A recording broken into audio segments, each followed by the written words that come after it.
ओम शांति। आज 6 मई 2025 है। प्यारे बाबा ने हम बच्चों को कहा है कि हमें अपने संग के ऊपर अटेंशन देनी है, अपने संग की संभाल करनी है और कभी भी दे अभिमान में आकर आपस में मूंझना नहीं है, झगड़ना नहीं है कि हम अपनी पढ़ाई को ही छोड़ दें। बाबा ने कहा कि अगर हमारी किसी से दुश्मनी हो जाती है तो ये भी दे अभिमान है, तो अपनी चेकिंग अवश्य करनी है।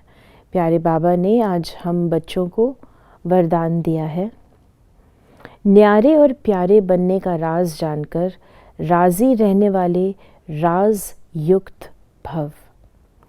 बाबा ने कहा है कि जो बच्चे प्रवृत्ति में रहते हैं, अर्थात घर गृहस्थ में रहते हैं, अपने परिवार में रहते हैं, परिवार को संभालते हैं, अपनी जॉब को करते हैं, लेकिन न्यारे और प्यारे रहते हैं, तो वो दूसरों को भी राज़ी रखते हैं और ख़ुद भी राज़ी रहते हैं। अर्थात दूसरे भी उनसे खुश रहेंगे और वो स्वयं भी प्रसन्न रहेंगे।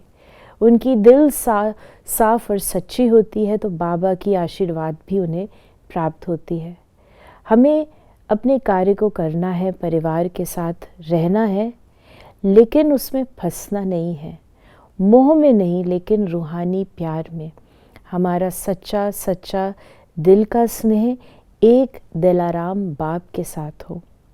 यदि हम अपने आप को साक्षी दृष्टा होके कार्य में लगाते हैं तो हमारा कार्य सफल भी होता है, और यदि उससे कोई प्रशंसा मिलती है, हानि लाभ होता है, उसका असर हम पर नहीं होता। ये राज अगर हम जान जाएं तो घर गृहस्थ में रहते हुए, प्रवृत्ति को संभालते हुए हम सफलता को भी प्राप्त करेंगे, सदा दूसरों को भी राज़ी रखेंगे। और बाबा ने कहा जो ऐसे बच्चे होते हैं उन्हें किसी और को काजी बनाने की ज़रूरत नहीं पड़ती, अर्थात दूसरे को जज, दूसरे को वकील बनाने की ज़रूरत नहीं पड़ती। वो स्वयं के फैसले लेते हैं। ओम शांति।